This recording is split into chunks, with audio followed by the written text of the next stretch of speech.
ظلم و جور۔ سن 4 نبوت میں جب پہلی بار اسلامی دعوت منظر عام پر آئی تو مشرکین نے اسے دبانے کے لیے وہ کارروائیاں انجام دیں جن کا ذکر اوپر گزر چکا ہے۔ یہ کارروائیاں تھوڑی تھوڑی اور درجہ بدرجہ عمل میں لائی گئیں، اور ہفتوں بلکہ مہینوں مشرکین نے اس سے آگے قدم نہیں بڑھایا اور ظلم و زیادتی شروع نہیں کی، لیکن جب دیکھا کہ یہ کارروائیاں اسلامی دعوت کی راہ روکنے میں مؤثر ثابت نہیں ہو رہی ہیں تو ایک بار پھر جمع ہوئے اور 25 سرداران قریش کی ایک کمیٹی تشکیل دی، جس کا سربراہ رسول اللہ صلی اللہ علیہ وسلم کا چچا ابو لہب تھا۔ اس کمیٹی میں باہمی مشورے اور غور و خوض کے بعد رسول اللہ صلی اللہ علیہ وسلم اور صحابہ کرام رضی اللہ عنہم کے خلاف ایک فیصلہ کن قرارداد منظور کی، یعنی یہ طے کیا کہ اسلام کی مخالفت، پیغمبر اسلام کی ایذا رسانی اور اسلام لانے والوں کو طرح طرح کے جور و ستم اور ظلم و تشدد کا نشانہ بنانے میں کوئی کسر اٹھا نہ رکھی جائے۔ مشرکین نے یہ قرارداد طے کر کے اسے روبہ عمل لانے کا عزم مصمم کر لیا۔ مسلمانوں اور خصوصاً کمزور مسلمانوں کے اعتبار سے تو یہ کام بہت آسان تھا، لیکن رسول اللہ صلی اللہ علیہ وسلم کے لحاظ سے بڑی مشکلات تھیں۔ آپ ذاتی طور پر پرشکوہ، باوقار اور منفرد شخصیت کے مالک تھے۔ دوست، دشمن سبھی آپ کو تعظیم کی نظر سے دیکھتے تھے۔ آپ جیسی شخصیت کا سامنا اکرام و احترام ہی سے کیا جا سکتا تھا، اور آپ کے خلاف کسی نیچ اور ذلیل حرکت کی جرت کوئی رذیل اور احمق ہی کر سکتا تھا۔ اس ذاتی عظمت کے علاوہ آپ کو ابو طالب کی حمایت و حفاظت بھی حاصل تھی، اور ابو طالب مکہ کے ان گنے چنے لوگوں میں سے تھے جو اپنی ذاتی اور اجتماعی دونوں حیثیتوں سے اتنے باعظمت تھے کہ کوئی شخص ان کا عہد توڑنے اور ان کے خانوادے پر ہاتھ ڈالنے کی جسارت نہیں کر سکتا تھا۔ اس صورتحال نے قریش کو سخت پریشانی اور کشمکش سے دوچار کر رکھا تھا، مگر سوال یہ ہے کہ جو دعوت ان کی مذہبی پیشوائی اور دنیاوی سربراہی کی جڑ کاٹ دینا چاہتی تھی، آخر اس پر اتنا لمبا صبر کب تک؟ بالآخر مشرکین نے ابو لہب کی سربراہی میں نبی کریم صلی اللہ علیہ وسلم اور مسلمانوں پر ظلم و جور کا آغاز کر دیا۔ در حقیقت نبی کریم صلی اللہ علیہ وسلم کے متعلق ابو لہب کا موقف روز اول ہی سے، جبکہ ابھی قریش نے اس طرح کی بات سوچے بھی نہ تھی، یہی تھا۔ اس نے بنی ہاشم کی مجلس میں جو کچھ کیا، پھر کوہ صفا پر جو حرکت کی، اس کا ذکر پچھلے صفحات میں آ چکا ہے۔ بعض روایت میں یہ بھی مذکور ہے کہ اس نے کوہ صفا پر نبی کریم صلی اللہ علیہ وسلم کو مارنے کے لیے ایک پتھر بھی اٹھایا تھا۔ بعثت سے پہلے ابو لہب نے اپنے 2 بیٹوں عتبہ اور عتیبہ کی شادی نبی کریم صلی اللہ علیہ وسلم کی 2 صاحبزادیوں رقیہ اور ام کلثوم سے کی تھی، لیکن بعثت کے بعد اس نے نہایت سختی اور درستی سے ان دونوں کو طلاق دلوا دی۔ اسی طرح جب نبی کریم صلی اللہ علیہ وسلم کے دوسرے صاحبزادے عبداللہ کا انتقال ہوا تو ابو لہب کو اس قدر خوشی ہوئی کہ وہ دوڑتا ہوا اپنے رفقا کے پاس پہنچا اور انہیں یہ خوشخبری سنائی کہ محمد صلی اللہ علیہ وسلم ابتر نسل بریدہ ہو گئے ہیں۔ ہم یہ بھی ذکر کر چکے ہیں کہ ایام حج میں ابو لہب نبی کریم صلی اللہ علیہ وسلم کی تکذیب کے لیے بازاروں اور اجتماعات میں آپ صلی اللہ علیہ وسلم کے پیچھے پیچھے لگا رہتا تھا۔ طارق بن عبداللہ محاربی کی روایت سے معلوم ہوتا ہے کہ یہ شخص صرف تکذیب ہی پر بس نہیں کرتا تھا، بلکہ پتھر بھی مارتا رہتا تھا، جس سے آپ صلی اللہ علیہ وسلم کی ایڑیاں خون آلود ہو جاتی تھی۔ ابو لہب کی بیوی ام جمیل، جس کا نام عربہ تھا اور جو حرب بن امیہ کی بیٹی اور ابو سفیان کی بہن تھی، وہ بھی نبی کریم صلی اللہ علیہ وسلم کی عادت میں اپنے شوہر سے پیچھے نہ تھی۔ چنانچہ وہ نبی کریم صلی اللہ علیہ وسلم کے راستے میں اور دروازے پر رات کو کانٹے ڈال دیا کرتی تھی۔ خاصی بد زبان اور مفسدہ پرداز بھی تھی۔ چنانچہ نبی کریم صلی اللہ علیہ وسلم کے خلاف بد زبانی کرنا، لمبی چوڑی وسیسہ کاری و ابترا پردازی سے کام لینا، فتنے کی آگ بھڑکانا اور خوفناک جنگ بپا رکھنا اس کا شیوا تھا۔ اسی لیے قرآن نے اس کو حمالۃ الحطب یعنی لکڑی ڈھونے والی کا لقب عطا کیا۔ جب اسے معلوم ہوا کہ اس کی اور اس کے شوہر کی مذمت میں قرآن نازل ہوا ہے تو وہ رسول اللہ صلی اللہ علیہ وسلم کو تلاش کرتی ہوئی آئی۔ آپ خانہ کعبہ کے پاس مسجد حرام میں تشریف فرما تھے۔ ابو بکر صدیق رضی اللہ عنہ بھی ہمراہ تھے۔ یہ مٹھی بھر پتھر لیے ہوئے تھی، سامنے کھڑی ہوئی تو اللہ نے اس کی نگاہ پکڑ لی اور وہ رسول اللہ صلی اللہ علیہ وسلم کو نہ دیکھ سکی، صرف ابو بکر رضی اللہ عنہ کو دیکھ رہی تھی۔ اس نے سامنے پہنچتے ہی سوال کیا، ابو بکر تمہارا ساتھی کہاں ہے؟ مجھے معلوم ہوا ہے کہ وہ میری ہجو کرتا ہے، بخدا اگر میں اسے پا گئی تو اس کے منہ پر یہ پتھر دے ماروں گی۔ دیکھو خدا کی قسم میں بھی شاعرہ ہوں۔ پھر اس نے یہ شعر سنایا، ہم نے مزمم کی نافرمانی کی، اس کی مراد کو تسلیم نہ کیا اور اس کے دین کو نفرت و حقارت سے چھوڑ دیا۔ اس کے بعد وہ واپس چلی گئی۔ ابو بکر رضی اللہ عنہ نے کہا، یا رسول اللہ صلی اللہ علیہ وسلم کیا اس نے آپ کو نہیں دیکھا؟ آپ نے فرمایا نہیں، اس نے مجھے نہیں دیکھا، اللہ نے اس کی نگاہ پکڑ لی تھی۔ ابو بکر بزار نے بھی یہ واقعہ روایت کیا ہے اور اس میں اتنا مزید اضافہ ہے کہ جب وہ ابو بکر رضی اللہ عنہ کے پاس کھڑی ہوئی تھی تو اس نے یہ بھی کہا کہ ابو بکر تمہارے ساتھی نے ہماری ہجو کی ہے۔ ابو بکر رضی اللہ عنہ نے کہا، نہیں، اس عمارت کے رب کی قسم نہ وہ شعر کہتے ہیں نہ اسے زبان پر لاتے ہیں۔ اس نے کہا، تم سچ کہتے ہو۔ ابو لہب اس کے باوجود یہ ساری حرکتیں کر رہا تھا کہ رسول اللہ صلی اللہ علیہ وسلم کا چچا اور پڑوسی تھا، اس کا گھر آپ صلی اللہ علیہ وسلم کے گھر سے متصل تھا۔ اسی طرح آپ صلی اللہ علیہ وسلم کے دوسرے پڑوسی بھی آپ صلی اللہ علیہ وسلم کو گھر کے اندر ستاتے تھے۔ ابن اسحاق کا بیان ہے کہ جو گروہ گھر کے اندر رسول اللہ صلی اللہ علیہ وسلم کو اذیت دیا کرتا تھا وہ یہ تھا: ابو لہب، حکم بن ابی العاص بن امیہ، عقبہ بن ابی معیط، عدی بن حمرہ ثقفی، ابن الاسد حزلی۔ یہ سب کے سب آپ صلی اللہ علیہ وسلم کے پڑوسی تھے اور ان میں سے حکم بن ابی العاص کے علاوہ کوئی بھی مسلمان نہ ہوا۔ ان کے ستانے کا طریقہ یہ تھا کہ جب آپ صلی اللہ علیہ وسلم نماز پڑھتے تو کوئی شخص بکری کی بچہ دانی اس طرح ٹکا کر پھینکتا کہ وہ ٹھیک آپ صلی اللہ علیہ وسلم کے اوپر گرتی۔ چولہے پر ہانڈی چڑھائی جاتی تو بچہ دانی اس طرح پھینکتے کہ سیدھے ہانڈی میں گر جاتی۔ آپ صلی اللہ علیہ وسلم نے مجبور ہو کر ایک گھروندہ بنا لیا تاکہ نماز پڑھتے ہوئے ان سے بچ سکیں۔ بہرحال جب آپ صلی اللہ علیہ وسلم پر یہ گندگی پھینکی جاتی تو آپ صلی اللہ علیہ وسلم اسے لکڑی پر لے کر نکلتے اور دروازے پر کھڑے ہو کر فرماتے، اے بنی عبد مناف، یہ کیسی ہمسائیگی ہے؟ پھر اسے راستے میں ڈال دیتے۔ عقبہ بن ابی معیط اپنی بدبختی اور خباثت میں اور بڑھا ہوا تھا، چنانچہ صحیح بخاری میں حضرت عبداللہ بن مسعود رضی اللہ عنہ سے مروی ہے کہ نبی کریم صلی اللہ علیہ وسلم بیت اللہ کے پاس نماز پڑھ رہے تھے اور ابو جہل اور اس کے کچھ رفقا بیٹھے ہوئے تھے کہ اتنے میں باز نے باز سے کہا، کون ہے جو بنی فلاں کے اونٹ کی اوجھڑی لائے اور جب محمد صلی اللہ علیہ وسلم سجدہ کریں تو ان کی پیٹھ پر ڈال دے۔ اس پر قوم کا بدبخت ترین آدمی عقبہ بن ابی معیط اٹھا اور اوج لا کر انتظار کرنے لگا۔ جب نبی کریم صلی اللہ علیہ وسلم سجدے میں تشریف لے گئے تو اسے آپ صلی اللہ علیہ وسلم کی پیٹھ پر دونوں کندھوں کے درمیان ڈال دیا۔ میں سارا ماجرا دیکھ رہا تھا مگر کچھ کر نہیں سکتا تھا، کاش میرے اندر بچانے کی طاقت ہوتی۔ حضرت ابن مسعود فرماتے ہیں کہ اس کے بعد وہ ہنسی کے مارے ایک دوسرے پر گرنے لگے اور رسول اللہ صلی اللہ علیہ وسلم سجدے ہی میں پڑے رہے، سر نہ اٹھایا، یہاں تک کہ فاطمہ رضی اللہ عنہا آئیں اور آپ کی پیٹھ سے اوج ہٹا کر پھینکی، تب آپ صلی اللہ علیہ وسلم نے سر اٹھایا، پھر 3 بار فرمایا، اللہم علیک بقریش، اے اللہ تو قریش کو پکڑ لے۔ جب آپ صلی اللہ علیہ وسلم نے بد دعا کی تو ان پر بہت گراں گزری، کیونکہ ان کا عقیدہ تھا کہ اس شہر میں دعائیں قبول کی جاتی ہیں۔ اس کے بعد آپ صلی اللہ علیہ وسلم نے نام لے لے کر بد دعا کی، اے اللہ ابو جہل کو پکڑ لے اور عتبہ بن ربیہ، شیبہ بن ربیہ، ولید بن عتبہ، امیہ بن خلف اور عقبہ بن ابی معیط کو پکڑ لے۔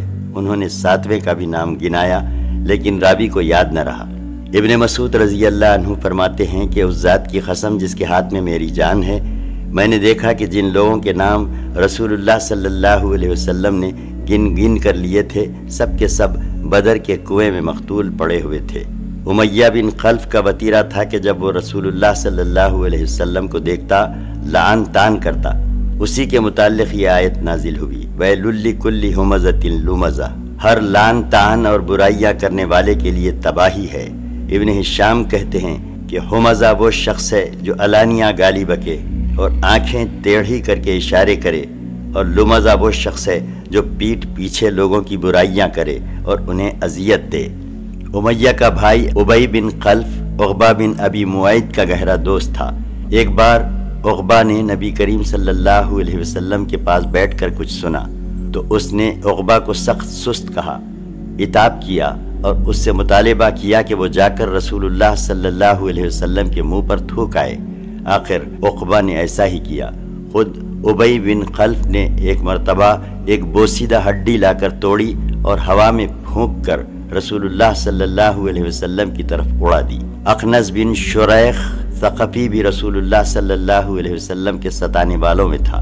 قرآن میں اس کے 9 اوصاف بیان کیے گئے ہیں جس سے اس کے کردار کا اندازہ ہوتا ہے۔ ارشاد ہے سورہ 68 آیت 10 تا 13، تم بات نہ مانو کسی قسم کھانے والے ذلیل کی جو لعن طعن کرتا ہے، چغلیاں کھاتا ہے، بھلائی سے روکتا ہے، حد درجہ ظالم، بد عمل اور جفاکار ہے، اور اس کے بعد بد اصل بھی ہے۔ ابو جہل کبھی کبھی رسول اللہ صلی اللہ علیہ وسلم کے پاس آ کر قرآن سنتا تھا، لیکن بس سنتا ہی تھا، ایمان و اطاعت اور ادب و خشیت اختیار نہیں کرتا تھا۔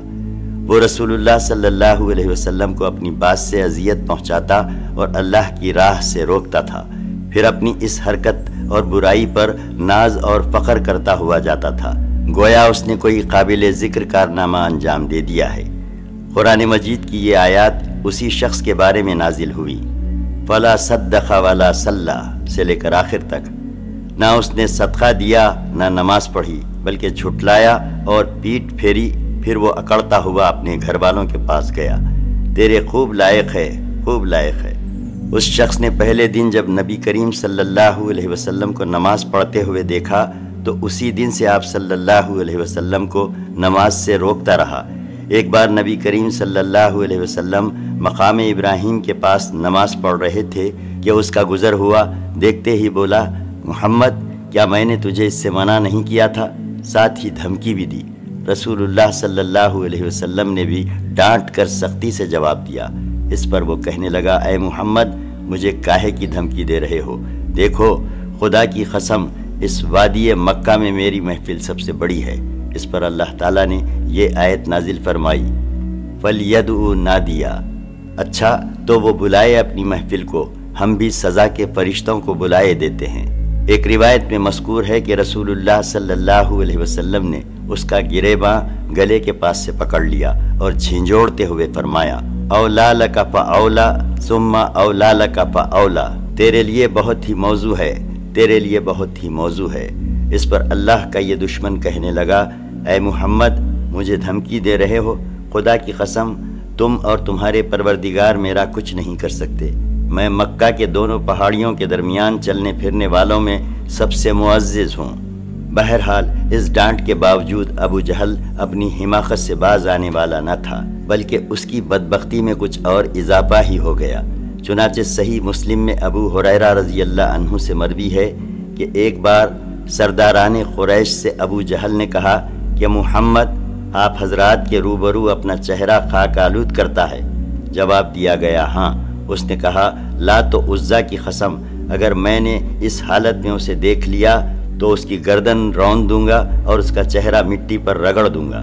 اس کے بعد اس نے رسول اللہ صلی اللہ علیہ وسلم کو نماز پڑھتے ہوئے دیکھ لیا اور اس ظام میں چلا کہ آپ صلی اللہ علیہ وسلم کی گردن رون دے گا، لیکن لوگوں نے اچانک کیا دیکھا کہ وہ ایڑی کے بل پلٹ رہا ہے اور دونوں ہاتھ سے بچاؤ کر رہا ہے۔ لوگوں نے کہا، ابو الحکم تمہیں کیا ہوا؟ اس نے کہا، میرے اور اس کے درمیان آگ کی ایک خندق ہے، ہولناکیاں ہیں اور پر ہیں۔ رسول اللہ صلی اللہ علیہ وسلم نے فرمایا کہ اگر وہ میرے قریب آتا تو فرشتے اس کا ایک ایک عضو اچک لیتے۔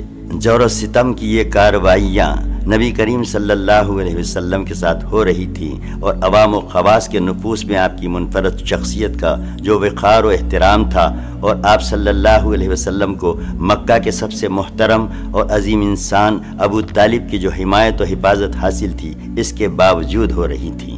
باقی رہی وہ کارروائیاں جو مسلمانوں اور خصوصاً ان میں سے بھی کمزور افراد کی ایذا رسانی کے لیے کی جا رہی تھیں، تو وہ کچھ زیادہ ہی سنگین اور تلخ تھیں۔ ہر قبیلہ اپنے مسلمان ہونے والے افراد کو طرح طرح کی سزائیں دے رہا تھا، اور جس شخص کا کوئی قبیلہ نہ تھا ان پر اوباشوں اور سرداروں نے ایسے جور و ستم روا رکھے تھے جنہیں سن کر مضبوط انسان کا دل بھی بے چینی سے تڑپنے لگتا ہے۔ ابو جہل جب کسی معزز اور طاقتور آدمی کے مسلمان ہونے کی خبر سنتا تو اسے برا بھلا کہتا، ذلیل و رسوا کرتا، اور مال و جاہ کو سخت خسارے سے دوچار کرنے کی دھمکیاں دیتا، اور اگر کوئی کمزور آدمی مسلمان ہوتا تو اسے مارتا اور دوسروں کو بھی براں گیختہ کرتا۔ حضرت عثمان بن عفان رضی اللہ عنہ کا چچا انہیں کھجور کی چٹائی میں لپیٹ کر نیچے سے دھواں دیتا۔ حضرت مصعب بن عمیر رضی اللہ عنہ کی ماں کو ان کے اسلام لانے کا علم ہوا تو ان کا دانا پانی بند کر دیا اور انہیں گھر سے نکال دیا۔ یہ بڑے ناز و نعمت میں پلے تھے، حالات کی شدت سے دوچار ہوئے تو کھال اس طرح ادھڑ گئی جیسے سانپ کچلی چھوڑتا ہے۔ حضرت بلال امیہ بن خلف جمحی کے غلام تھے۔ امیہ ان کی گردن میں رسی ڈال کر لڑکوں کو دے دیتا تھا، اور وہ انہیں مکے کے پہاڑوں میں گھماتے پھرتے تھے، یہاں تک کہ گردن پر رسی کا نشان پڑ جاتا۔ خود امیہ بھی انہیں باندھ کر ڈنڈے سے مارتا تھا اور چلچلاتی دھوپ میں جبراً بٹھائے رکھتا تھا۔ کھانا پانی بھی نہ دیتا بلکہ بھوکا پیاسا رکھتا تھا، اور اس سے کہیں بڑھ کر یہ ظلم کرتا تھا کہ جب دوپہر کی گرمی شباب پر ہوتی تو مکہ کے پتھریلے کنکروں پر لٹا کر سینے پر بھاری پتھر رکھوا دیتا، پھر کہتا خدا کی قسم تو اسی طرح پڑا رہے گا یہاں تک کہ مر جائے یا محمد کے ساتھ کفر کرے۔ حضرت بلال رضی اللہ عنہ اس حالت میں بھی فرماتے احد احد۔ ایک روز یہی کارروائی کی جا رہی تھی کہ ابو بکر رضی اللہ عنہ کا گزر ہوا۔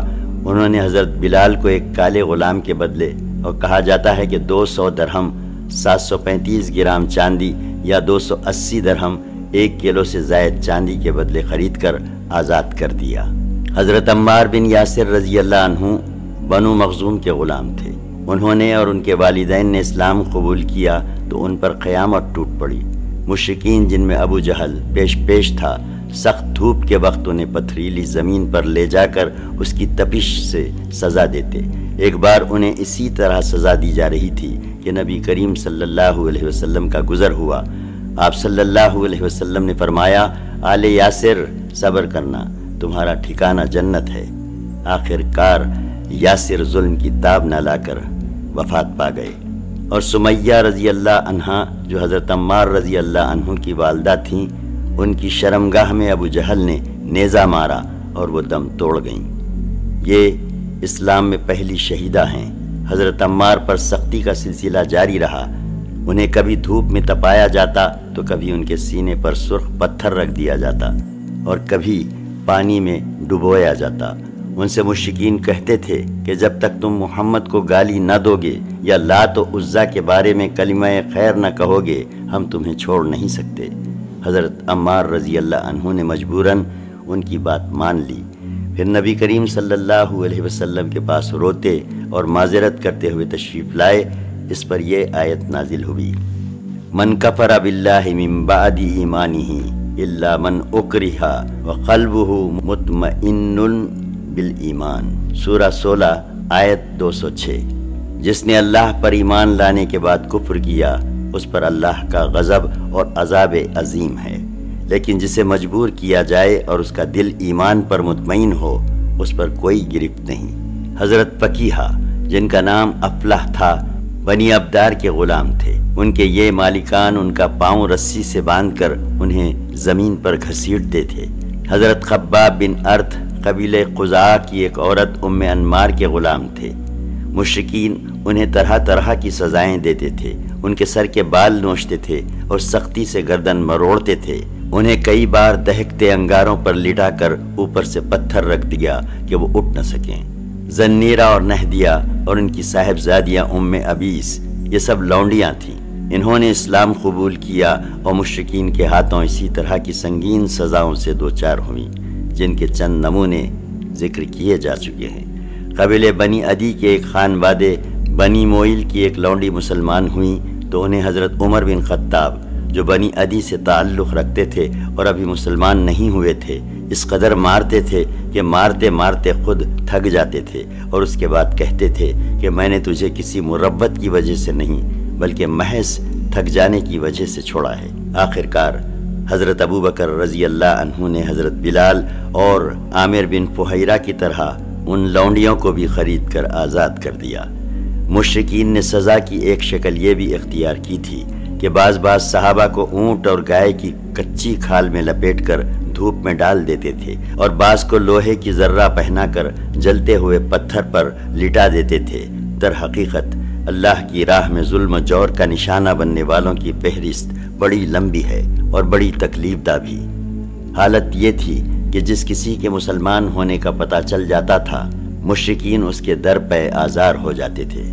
دار ارقم، ان ستم رانیوں کے مقابل حکومت کا تقاضا یہ تھا کہ رسول اللہ صلی اللہ علیہ وسلم مسلمانوں کو قولاً اور عملاً دونوں طرح اسلام کے اظہار سے روک دیں اور ان کے ساتھ خفیہ طریقے پر اکٹھے ہوں، کیونکہ اگر آپ ان کے ساتھ کھلم کھلا اکٹھا ہوتے تو مشرکین آپ صلی اللہ علیہ وسلم کے تزکیہ نفس اور تعلیم کتاب و حکمت کے کام میں یقیناً رکاوٹ ڈالتے، اور اس کے نتیجے میں فریقین کے درمیان تصادم ہو سکتا تھا، بلکہ عملاً سن 4 نبوت میں ہو بھی چکا تھا، جس کی تفصیل یہ ہے کہ صحابہ کرام گھاٹیوں میں اکٹھے ہو کر نماز پڑھا کرتے تھے۔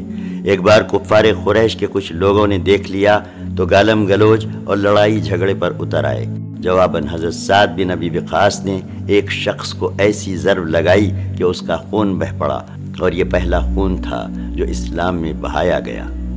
معلوم ہے کہ اگر اس طرح کا ٹکراؤ بار بار ہوتا اور طول پکڑ جاتا تو مسلمانوں کے خاتمے کی نوبت آ سکتی تھی، لہٰذا حکمت کا تقاضا ہی یہی تھا کہ کام پس پردہ کیا جائے۔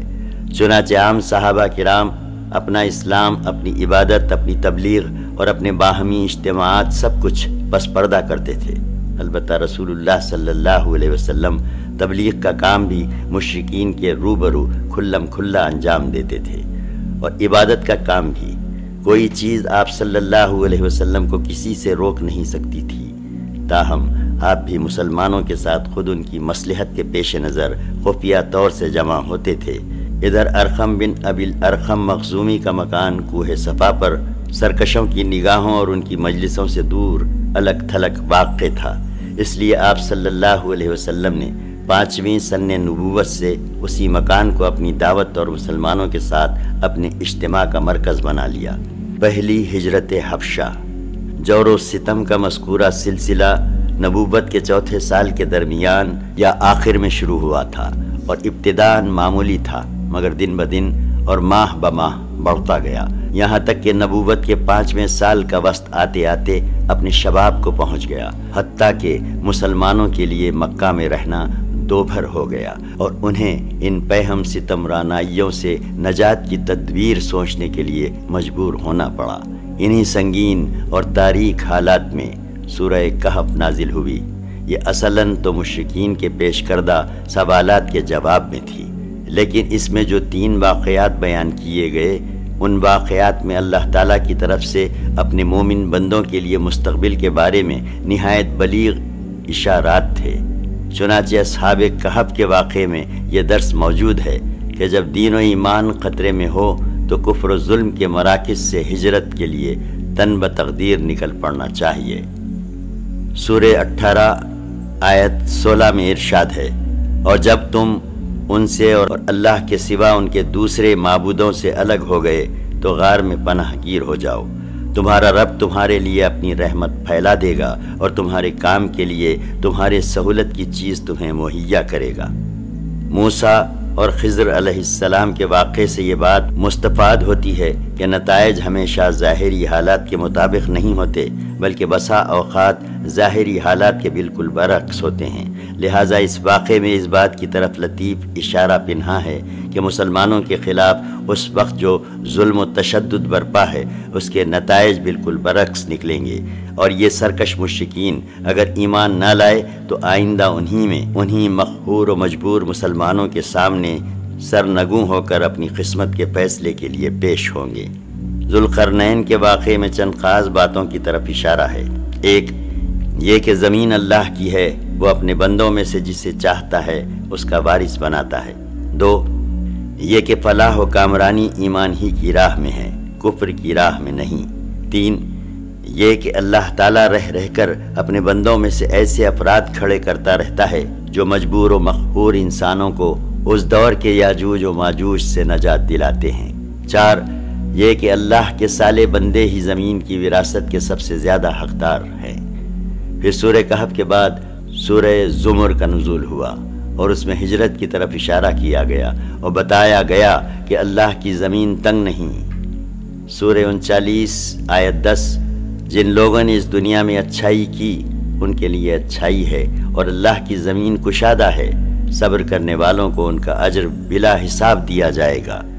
ادھر رسول اللہ صلی اللہ علیہ وسلم کو معلوم تھا کہ اسہمہ نجاشی شاہ حبش ایک عادل بادشاہ ہے، وہاں کسی پر ظلم نہیں ہوتا، اس لیے آپ صلی اللہ علیہ وسلم نے مسلمانوں کو حکم دیا کہ وہ فتنوں سے اپنے دین کی حفاظت کے لیے حبشہ ہجرت کر جائیں۔ اس کے بعد ایک طے شدہ پروگرام کے مطابق رجب سن 5 نبوی میں صحابہ کرام رضی اللہ عنہم کے پہلے گروہ نے حبشہ کی جانب ہجرت کی۔ اس گروہ میں 12 مرد اور 4 عورتیں تھیں۔ حضرت عثمان بن عفان ان کے امیر تھے اور ان کے ہمراہ رسول اللہ صلی اللہ علیہ وسلم کی صاحبزادی حضرت رقیہ رضی اللہ عنہا بھی تھی۔ رسول اللہ صلی اللہ علیہ وسلم نے ان کے بارے میں فرمایا کہ حضرت ابراہیم اور حضرت لوط علیہ السلام کے بعد یہ پہلا گھرانہ ہے جس نے اللہ کی راہ میں ہجرت کی۔ یہ لوگ رات کی تاریکی میں چپکے سے نکل کر اپنی نئی منزل کی جانب روانہ ہوئے۔ رازداری کا مقصد یہ تھا کہ قریش کو اس کا علم نہ ہو سکے۔ رخ بحر احمر کی بندرگاہ شعیبہ کی جانب تھا۔ خوش قسمتی سے وہاں 2 تجارتی کشتیاں موجود تھیں جو انہیں اپنے دامن عافیت میں لے کر سمندر پار حبشہ چلی گئیں۔ قریش کو کسی قدر بعد میں ان کی روانگی کا علم ہو سکا، تاہم انہوں نے پیچھا کیا اور ساحل تک پہنچے، لیکن صحابہ کرام رضی اللہ عنہم آگے جا چکے تھے، اس لیے نامراد واپس آئے۔ ادھر مسلمانوں نے حبشہ پہنچ کر بڑے چین کا سانس لیا، لیکن اسی سال رمضان شریف میں یہ واقعہ پیش آیا کہ نبی کریم صلی اللہ علیہ وسلم ایک بار حرم تشریف لے گئے۔ وہاں قریش کا بہت بڑا مجموعہ تھا، اس کے سردار اور بڑے بڑے لوگ جمع تھے۔ آپ صلی اللہ علیہ وسلم نے ایک دم اچانک کھڑے ہو کر سورہ نجم کی تلاوت شروع کر دی۔ ان کفار نے اس سے پہلے عموماً قرآن سنا نہ تھا، کیونکہ ان کا دائمی وتیرہ قرآن کے الفاظ میں یہ تھا۔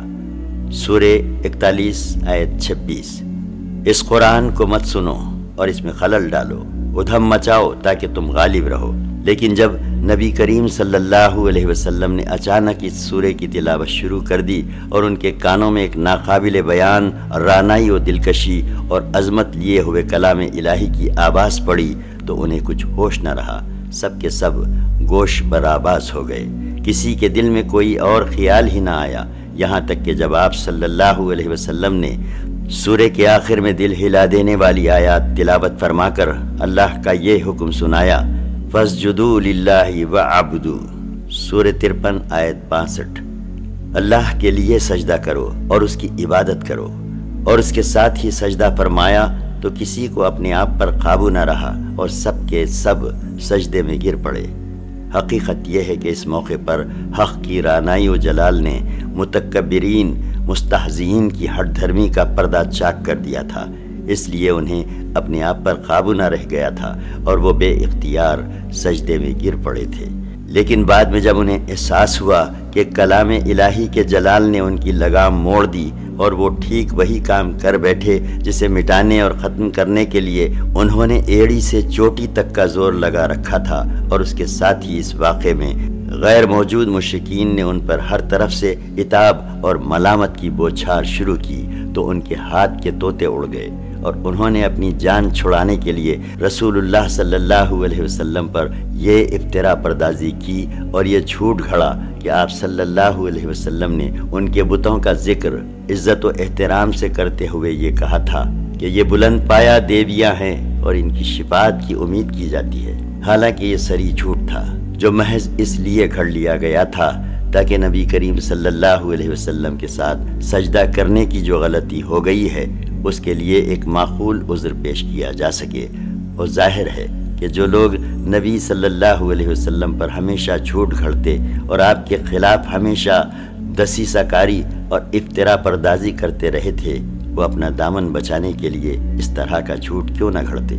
بہرحال مشرکین کے سجدہ کرنے کے اس واقعے کی خبر حبشہ کے مہاجرین کو بھی معلوم ہوئی، لیکن اپنی اصل صورت سے بالکل ہٹ کر، یعنی انہیں یہ معلوم ہوا کہ قریش مسلمان ہو گئے ہیں، چنانچہ انہوں نے ماہ شوال میں مکہ واپسی کی راہ لی، لیکن جب اتنے قریب آ گئے کہ مکہ ایک دن سے بھی کم فاصلے پر رہ گیا تو حقیقت حال آشکار ہوئی۔ اس کے بعد کچھ لوگ تو سیدھے حبشہ پلٹ گئے اور کچھ لوگ چھپ چھپا کر قریش کے کسی آدمی کی پناہ لے کر مکہ میں داخل ہوئے۔